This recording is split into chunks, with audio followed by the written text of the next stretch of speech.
this urban legend installment, I'd like to present the final story in this series.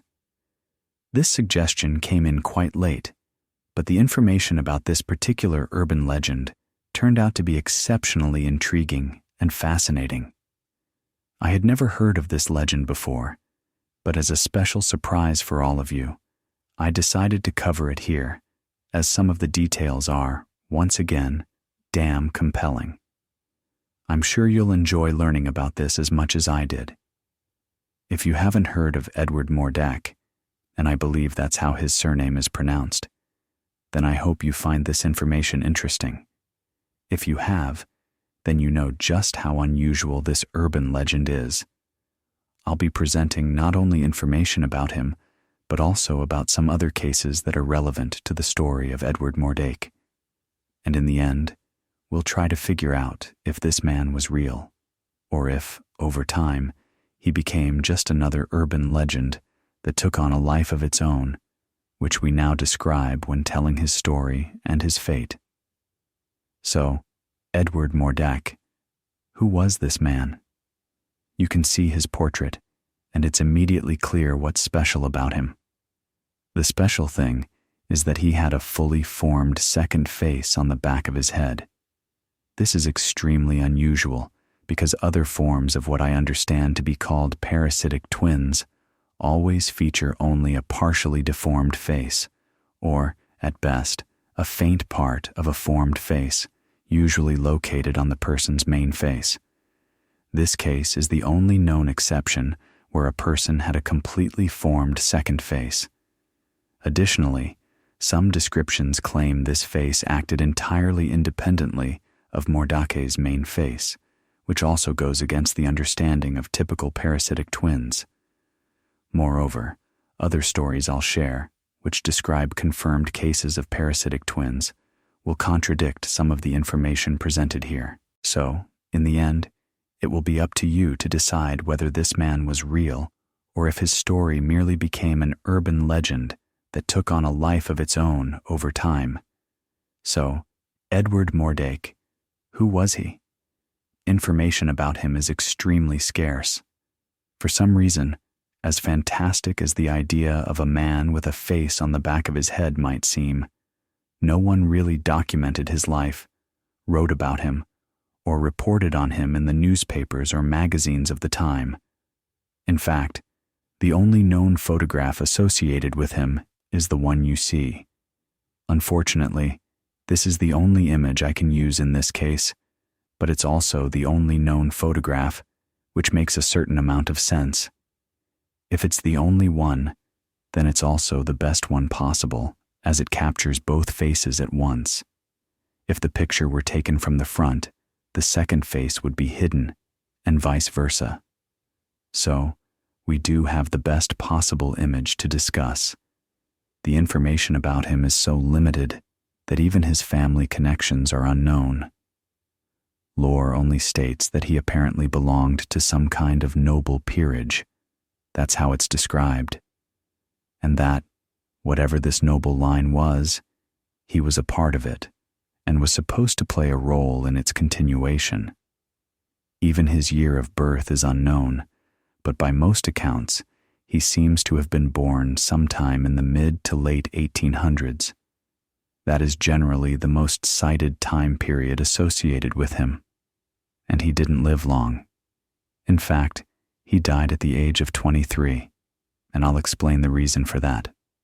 So, Edward Mordake's life was short, and the information associated with him remains very, very fragmentary. Now let's talk about the face itself, located on the back of his head. The most commonly cited source of information about him and his second face is this book. It's called Anomalies and Curiosities of Medicine, and you can see an image of it. This book was written, I believe, in either 1896 or 1897. This seems to be the only known, or rather, the earliest known book that mentions Mordake. So, this is a real book, and its existence lends more weight to the version that Edward Mordake was real. After all, The book was written at a time when major newspapers were not yet so widespread, and newsletters and radio broadcasting were still years away. Therefore, the very fact that such information was published in a book like this could, for the only logical reason, attest to its truthfulness at the time of publication. Another assumption I can make, based on the book's title, is that it falls more into the category of publications about bizarre and fantastic cases. The title, Anomalies and Curiosities of Medicine, instantly reminds me of a book I've read before, Ripley's Believe It or Not, which provides information, and the decision about its authenticity, based on sources or stories, is left to the reader. It seems to me this book is more in that format. I could be wrong, I don't know, but based on the title, Anomalies and Curiosities of Medicine, that's what it looks like. So, this is, again, the only known book, the only known source of information. I've made a copy of that information right here, and you can see it. If you want to read everything that's written there, you certainly can, but I will focus on the key points concerning this second face and its features. The most striking aspect of this second face is its complete independence from Edward. Again, unlike other parasitic twins, where the face's reactions usually mimicked those of the primary twin, in this case, the face on the back of his head was completely autonomous. This face is described mostly as male, but curiously, other accounts claim it was female. This version seems to have been dismissed, as modern science suggests that in cases of parasitic twins, the standard format is male-male or female-female, but never male-female. If anyone has information that contradicts this, please let me know, but I'm following the information related to this specific urban legend. Its basis is this. If parasitic twins are born this way, they are apparently always of the same sex, always male-male, female-female. Therefore, stories about Edward Mordake having, let's say, a female face attached to him, which, by the way, was described as very beautiful, are considered less credible than the versions where it's male, as shown in this photograph. Now, about the face itself. Again, it was completely independent. And here's what I mean by that.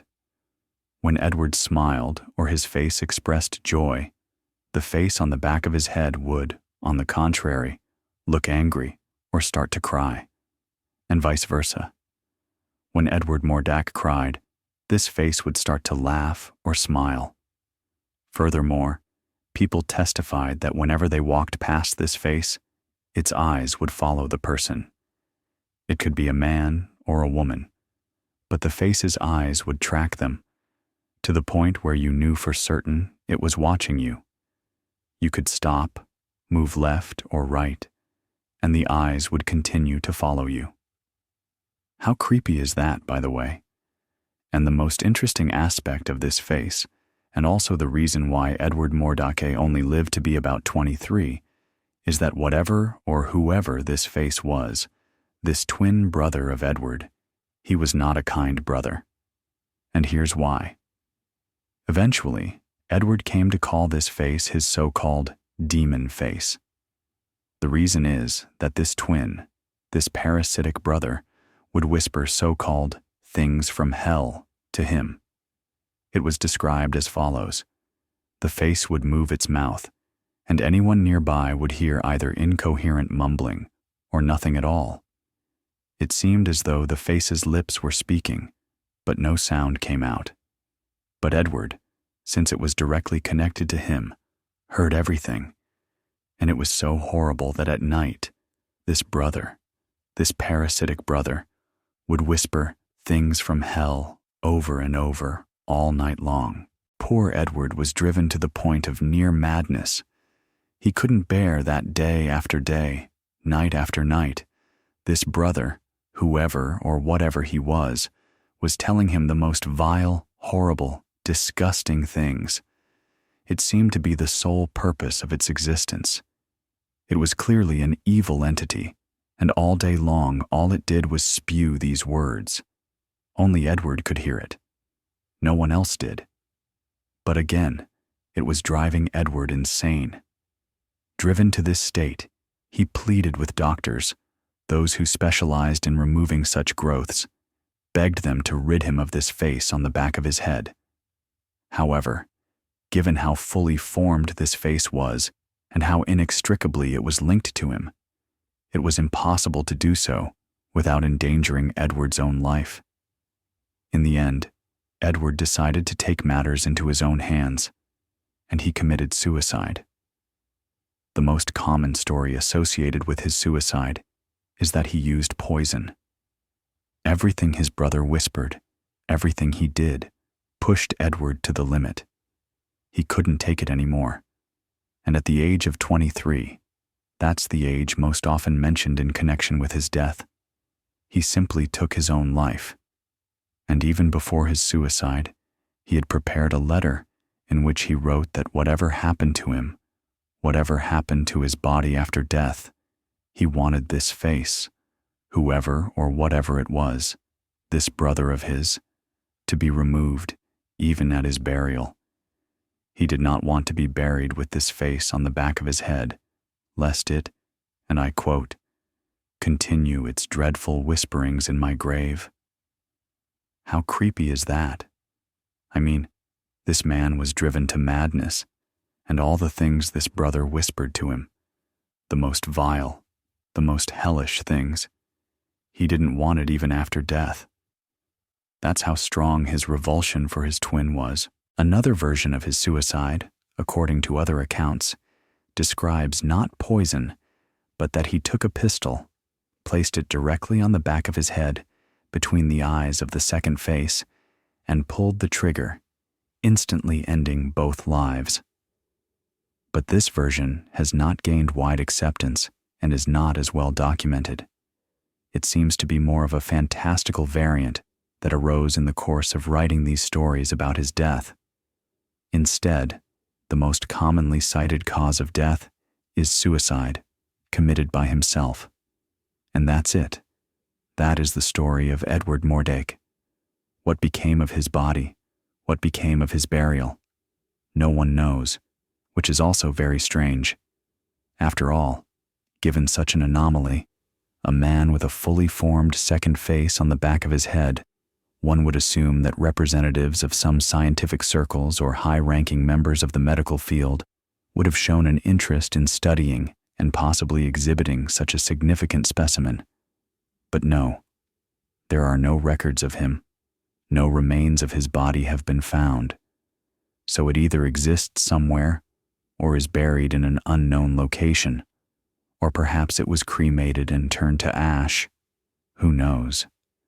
But at least there is no physical evidence of his body's existence after his death.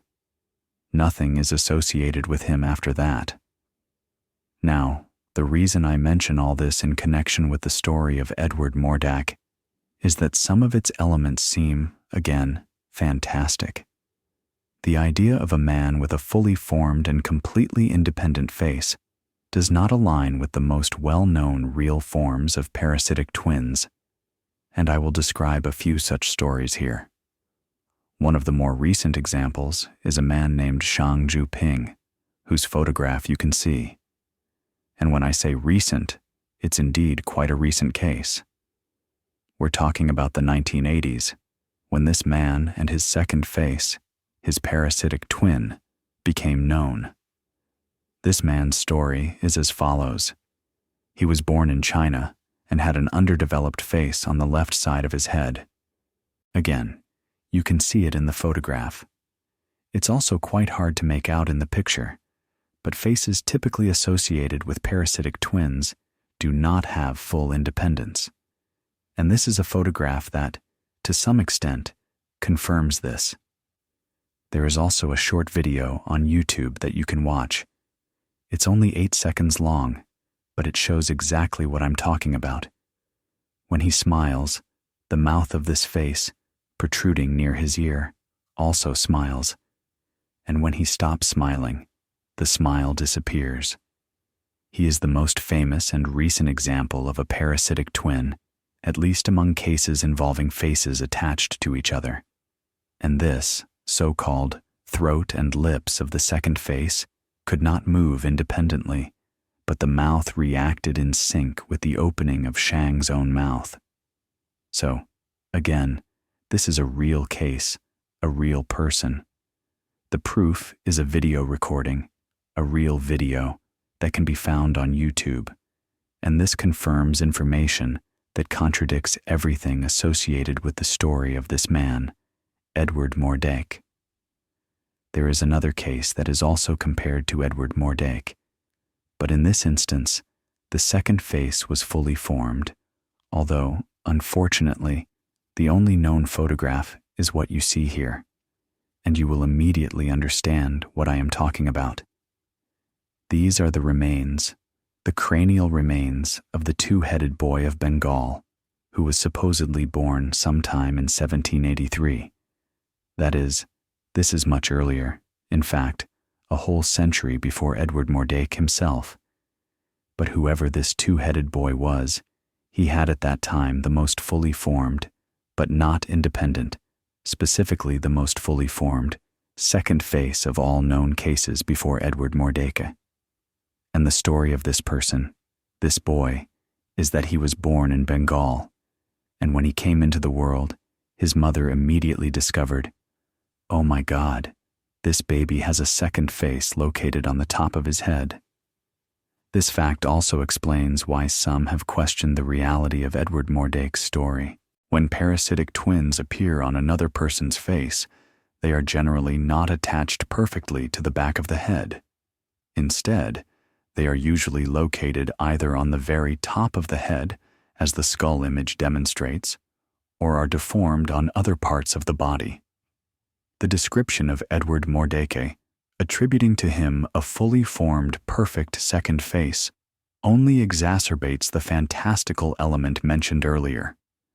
Returning to the two-headed boy mentioned earlier, he was born into his family.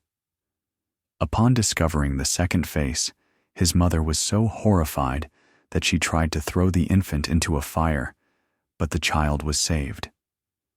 Apparently, the parents decided not to kill him, but to let him live. They chose to spare his life, but with a clear calculation. If he was born this way, perhaps they could make money from it. So he was placed in a sideshow, a spectacle that not only drew attention to his family, but also brought them an income. According to the stories, crowds of people came to see this two-headed boy, paying considerable sums of money, and the family is said to have earned a handsome sum from it. Subsequently, when the boy was not being displayed at shows, the family would simply hide him, wrapping him in a large blanket, which seems quite logical. A bulky blanket could easily conceal most of the infant, leaving only the primary face visible. Unfortunately, this two-headed boy did not live long. He died at the age of 4, not from his deformity, but from a snake bite. He was bitten, and the boy died.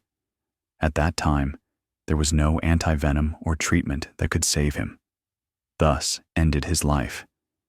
However, those who managed to see and visit this boy during his life described the second head as follows. The second head, located on top of the main one, was not independent, but mimicked the boy's actions. For example, when the boy cried or smiled, the face on top did the same, although some noted that sometimes this face would begin to perform actions opposite to the boy's. Thus, similar to the case of Edward Mordake, if the boy cried, the upper head might also cry, but then switch to a smile, which added to the mystery. Furthermore, when the boy was nursing from his mother, the upper head would mimic the process, as if also trying to suckle. The eyes and ears were not developed. The ears were apparently deformed in such a way that they could not be distinguished on the boy's head. As for the eyes, some sources claim they were present, but not fully formed. The upper head could not see, but it had some formations resembling eyes. The tongue and jaw were also deformed, but they could perform certain coordinated movements, which again harks back to the imitation of feeding when the primary infant was being fed. Another curious observation was that when the main boy fell asleep, this secondary face on top of his head remained awake. Its eyes were described as darting about, as if looking at something. Thus, as mentioned, the boy unfortunately died from a snake bite. Subsequently, almost like an act of grave robbing, the body was exhumed and eventually ended up where it is now. It is apparently kept in a royal museum, the Hunterian Museum at the Royal College of Surgeons in London, and that is where the skull you can see is now located. These two stories were brought up because they, in a way, contradict the available information about parasitic twins and the notion that Edward Mordake could have had such a twin in the form described in the stories about him. However, it's up to you to decide. Do you believe this is real or just another urban legend? Personally, I lean towards the opinion that, like most urban legends, there is a grain of truth in this story.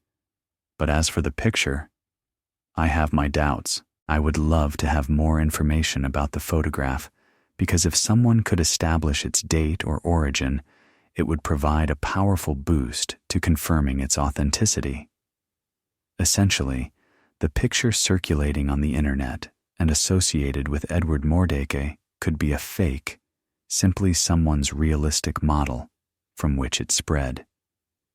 Cameras existed back then, but during Edward's lifetime, when this picture could have hypothetically been taken, such equipment was only available to a limited circle of people due to its high cost.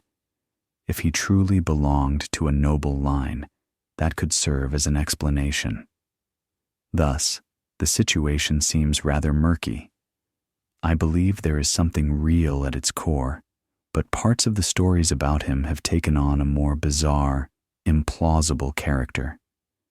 Therefore, I'm inclined to believe that this man existed and perhaps had a second face, but I find it hard to imagine proof that it was truly independent and could move on its own, and so on. So what do you think?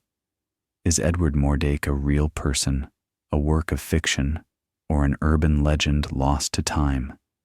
If anyone has information related to him, or any other details you can share, please leave comments below.